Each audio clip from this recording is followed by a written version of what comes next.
Of all Nintendo's minor franchises, Mysterious Murasame Castle, starring alien-killing, statue-battling, castle-scaling samurai Takamaru, may be the one that is most revered. Despite only having one game to its name, the franchise has received a live-action adaptation years before his famous Mario moustache. It has been referenced in spin-off titles including the Wii U launch title Nintendo Land, and big name creators have referenced it not only as a wonderful favourite game, but a game they would love to remake.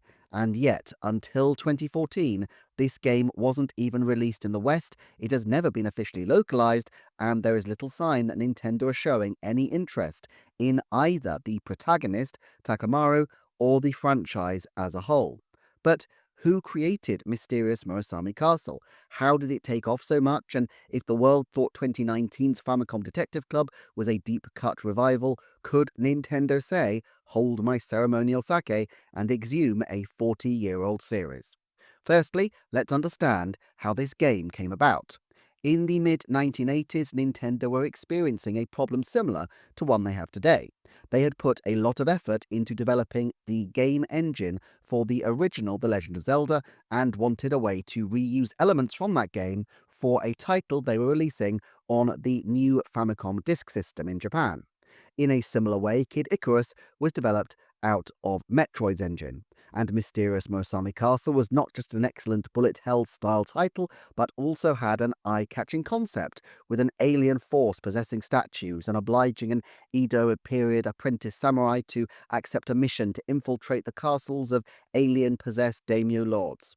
Reportedly, the game did pretty well in terms of sales, at least given that it released on the Famicom Disk System and in Japan only, and it's still a Famicom title that holds up better than most to this day. It's not difficult to imagine a sliding doors version of reality where Mysterious Murasame Castle is given a lot more attention and becomes a pretty consistent franchise for Nintendo ever since the 1980s. But it wasn't to be. Now let's have a look at the people who are actually behind it. The producer was Keizo Kato, who joined Nintendo after graduating in 1986, which would put him probably in his early 60s now. He's had a long career at Nintendo, coordinating and managing production on games as diverse as Mother, Mario 64, Animal Crossing, Pikmin, a host of Zelda and Mario Kart titles, before his most recent credit, which was for Twilight Princess HD for the Wii U in 2016. Separately, he was recognized as a director of 1UP, the wholly owned Nintendo subsidiary that was originally called Brownie Brown, and which served as a long-time assist studio on an incredible range of Nintendo projects going back decades, with credits recently on Mario Kart World, Donkey Kong Bonanza, and others. The Wayback Machine suggests that Keizo Kato ceased being a director of 1UP around 2015, which is consistent either with him leaving the company at this point or with him being promoted within Nintendo to a role where his day-to-day progress management skills weren't required. Of course, 2015 was around the time that Satoru Iwata passed away, and so there was a restructure in the company, which means that it is still possible that Kato-san is at Nintendo, even if he hasn't received a formal credit. There's certainly no evidence of him working outside Nintendo, and while it's probably likely that he did leave, when people reach a significant enough level of seniority, it is not unprecedented for them to cease receiving credits, even if they clearly have an outsized influence on the company. Yoshiaki Koizumi hasn't had a direct credit on a Nintendo game in many years, even on Donkey Kong Bonanza, which we know he had a big hand in early on, but we know he is highly important all the same. However, while Kato produced the game, the director, also the lead designer, is perhaps more significant still and has had a very striking career beyond Nintendo. Minoru Maeda was a Japanese graphic artist drafted into Nintendo in the 1980s to support development. He worked on 3 titles: Excitebike, Mysterious Murasame Castle, and Juyuki, although he also returned as illustration support on a little game called Zelda Ocarina of Time. However, Maeda's greater claim to fame is in the animation world, where he designed for Dragon Ball Z and other iconic anime titles dating back to 1968. Despite being in his 70s now, he has credits as recently as 2023, among dozens over the years as an artist, character designer, background artist, and animation supervisor. There are 4 other people credited in terms of designers and programmers, and except for Koji Kondo on music, this represents the entirety of the credited development team for Mysterious Murasame Castle. Now, it's difficult to track exactly who these other people were because they are only credited as initials, and it's hard to actually find out what these people did afterwards. Plus, there is a tradition around this time of Nintendo developers disguising the fact that the games were made by just 1 or 2 people by using fake names for some of these positions. However, it also stands to reason that these names were from the studio that supported Nintendo on its development journey. You see R&D 4, which now is EPD, but then was the entirety of the Nintendo game development effort, needed a bit more of an assist than usual on this, and so they turned to Human Entertainment, a reasonably prolific 80s and 90s game development team, which celebrated the year 2000 by filing for bankruptcy. Still, a huge number of its core staff went on to other significant teams, including Grasshopper manufacture of the No More Heroes series, and we will talk a bit more about that later on in this video. I discussed previously potential Nintendo revivals, and one thing I often look for is whether there are the original people at the company still accessible to Nintendo. With Famicom Detective Club, the presence of Yoshio Sakamoto, who wrote The Girl Who Stands Behind, surely made Mage's pitch to remake the Famicom Detective Club original games all the more appealing. Mysterious Murasame Castle in its day evidently had an even greater standing. Some reports saying it sold 660,000 copies on the niche spin-off system and only being released in Japan. Not half bad for Zelda's sister title, and the game evidently sparked attention at the time because on the 8th of December 1986 there aired, for one time only, a one-shot drama from the Monday Dramaland series based squarely around Mysterious Murasame Castle. Neither Kato nor Maeda appear to be credited as far as I can make out, and it seems that Maeda would have been busy anyway on a film that I suspect may have influenced Murasame's castle's ambience quite a bit, the 1987 animated adaptation of the famous Japanese 11th century novel The Tale of Genji. Think Hamlet or Moby Dick in terms of stature as it relates to Japanese literature. Granted, Murasame's castle is set 500 years later and has aliens, but it still feels like the kind of title that Maeda might have found quite useful to let off steam with while developing his own major historical animation motion picture, on which probably a lot rided. At any rate, the game's initial success did not lead to any kind of sequel. Kato was busy with production work and never personally directed a game, suggesting that the real creative engine of the project was in fact director Minoru Maeda, whose career has been so long and diverse since, and who now is hardly likely to return to Nintendo nearly 3 decades after his last Nintendo title. So first of all, why would Nintendo want to bring this franchise back? Well, I can think of a few reasons why they might be interested. To start with, the game was popular in Japan in its day, and has clearly become a bit of a cult classic, with multiple references since, including cameos in Captain Rainbow, WarioWare DIY, Samurai Warriors 3, and most recently, Super Mario Maker 2. Of course, the gag is often that the character is so obscure. In fact, that's not subtext but text in Captain Rainbow, a game about lost Nintendo characters. Mind you, putting him front and center of Nintendo Land was a striking choice when the Wii U launched in 2012.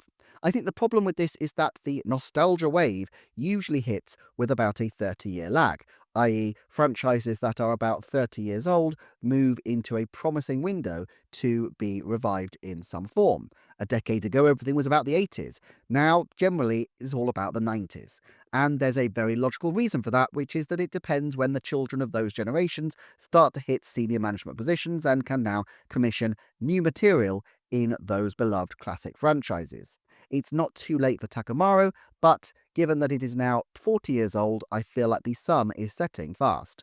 Even now, it seems unlikely that most of the audience would recognize the character, and internationally it will be even more of a reach. Effectively, Nintendo will be starting this IP from scratch in terms of recognition, at least outside their very, very core and dedicated fanbase.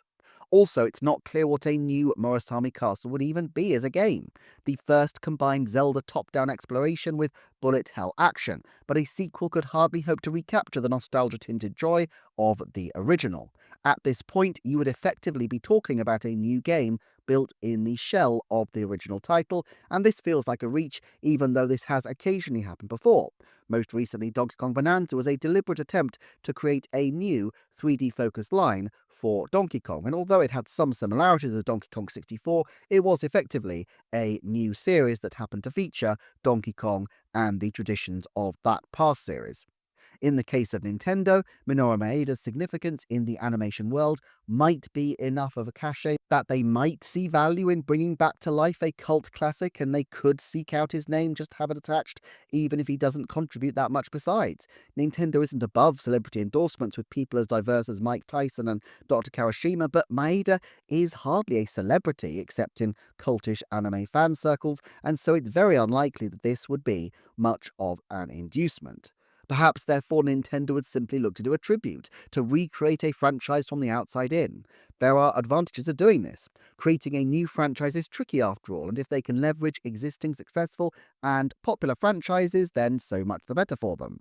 For now, they have a huge library of IP still to exploit, but one only has to look at how Marvel films started with Spider-Man and X-Men, and yet some of its greatest filmic successes came from far less predictable franchises such as Guardians of the Galaxy and Black Panther. Once Nintendo has worked its way through its big 9 franchises, they will eventually, maybe a decade or so hence, want to look at other options, and frankly a samurai breaking into castles to defeat aliens is pretty cool and unusual all the same. It feels like a bet that they could win big on. Perhaps if this were a niche franchise which had only seen extensive success in the West, such as Star Tropics, the interest at Nintendo might be different, but I could definitely see Nintendo at least wishing to revive Takamaru, even if they're not sure how to do so. And look, if Disney managed to revive Walt Disney's pre-Mickey mascot character Oswald the Lucky Rabbit, Nintendo surely will eventually find an outing that fits Takamaru. But I don't feel like there is any creative force currently at or connected with Nintendo desperate to bring the series back right now. The interest indeed is coming from outside. Firstly, let's look at the interview with Goichi Suda, better known as Suda51, from a translation sourced through Nintendo Life. This was from 2021, where the No More Heroes 3 developer then said, "To be honest, I really want to say that I want to make a Zelda game, but I know that's not okay. I know deep down inside me that it's not okay for me to make a Zelda game. That's not alright. There's actually a game I've thought about before that if I could make any Nintendo IP in the way I wanted, it's called The Mysterious Murasame Castle. This was a game from Human, the company I first started out at before Grasshopper. I've always kind of had a soft spot for this game and always felt like I'd love to go back and revisit it." Now look, if there was any remote chance of this happening around the time of the interview, surely putting this information out in the public domain probably snuffed the idea out from the secretive Nintendo.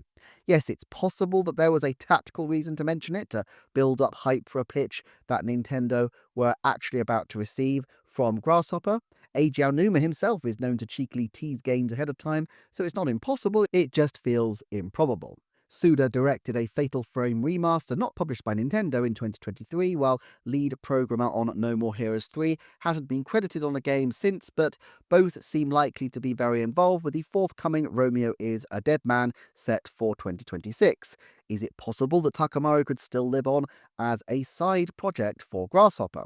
Well, 4 years and counting is a decent chunk of time, and from Nintendo's point of view, if they have an interested developer with roots going back to the very original title, this would likely tick their main boxes for starting on a project. However, there will be a lot riding on this for Nintendo, so you could expect their quality control to be very high, and I expect they will want to spend a long time getting a pilot project gleaming before they even considered opening up the franchise to an outside party.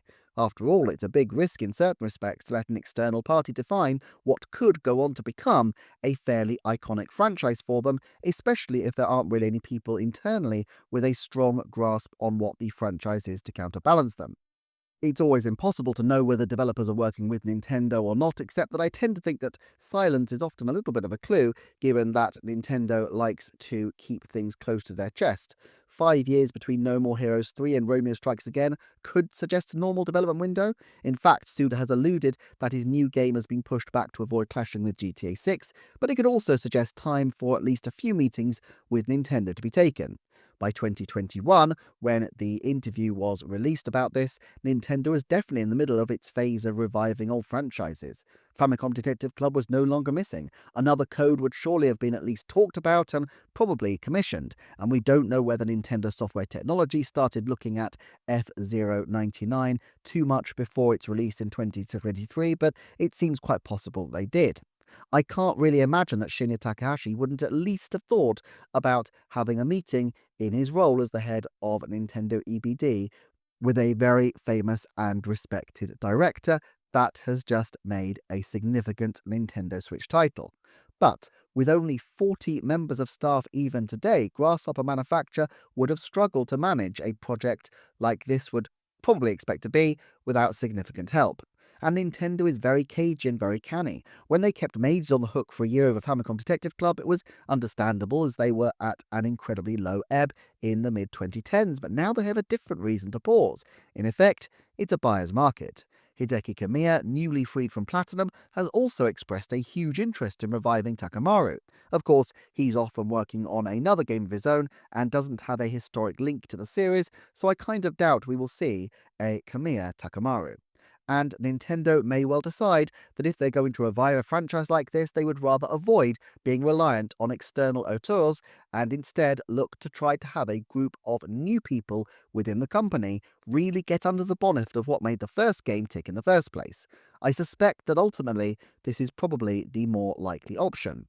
But then comes the obvious corollary. If Nintendo's own creatives are working on something, why not focus on new concepts, new ideas, new ways of engaging players? It might be an interesting intellectual exercise to work from the outside in to figure out what a new Mysterious Murasame Castle could be, but Nintendo really look for blue sky thinking, not just cranking out another arbitrary franchise entry. Splatoon and ARMS have shown in recent times that Nintendo is capable of and interested in building new worlds, and this strikes me as a far greater priority for them. Even when they returned to Mysterious Murasame Castle previously in Nintendo Land, they were very conscious that they were doing a theme park version of all of the characters they adapted into that game. Senior producer Yamashita explained to Iwata during an Iwata Ask segment, "We could say to the stakeholders, it's Nintendo Land, so forgive us, and we all had a good time riffing on the originals." Now this does raise the question of which stakeholders were consulted with respect to Mysterious Murasame Castle. It's not hard to imagine Aonuma and Miyamoto and possibly Sakamoto being consulted on Zelda, Mario and Metroid, and we know that Animal Crossing Ziguchi had a lot to say when the Animal Crossing minigame went a bit too far from the Animal Crossing core concept, given that Iguchi was a producer on Nintendo Land. Is it possible that there was a stakeholder whose job it was to talk about all things Mysterious Murasame Castle? It seems improbable, but perhaps not impossible. Certainly in 2015, Masahiro Sakurai was quoted as saying that Takamaru might have been a playable Super Smash Bros. Character if he were better known, but regrettably, the most we've seen is an assist trophy from him. Of course, Smash can be the gateway to fame, and Nintendo has shown interest in finding ways to bring back its old characters through their Smash reputation before. It was Iwata who encouraged Sakurai to use obscure older characters at the center of the 3DS game that Sakurai was developing, which ultimately became Kid Icarus Uprising. Perhaps, under different circumstances, Sakurai might have wanted to build something around Takamaru instead. There is, of course, a completely different route that Nintendo could take, and that is to do what they did with Nintendo World Championship and F099 and try to cannibalize the core gameplay, classic aesthetic and all, into something new. Competitive or co-op Mysterious Murasame Castle might be a bit niche, but could definitely be an interesting, low-key way to test the waters with the franchise once again.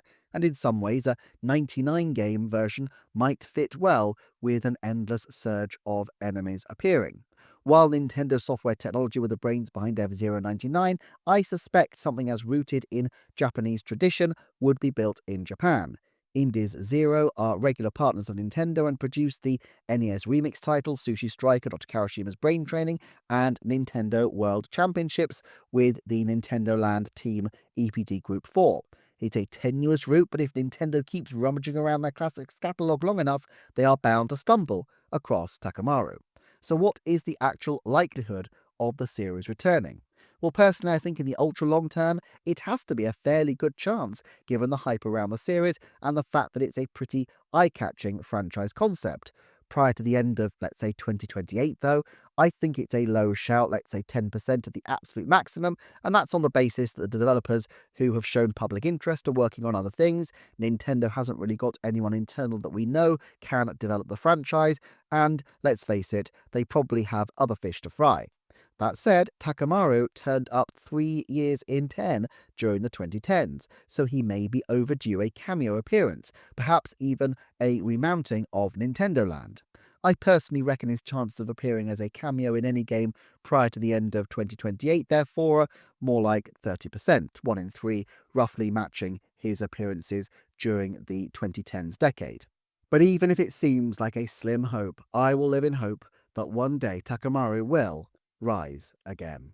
For more obscure franchise deep dives, check out this playlist, which includes examinations of Wario Land, Kid Icarus, and more, including some less obscure franchises like Zelda. Thanks for watching, much appreciation to my Patreon supporters, and I shall see you next time for another Nintendo Forecast.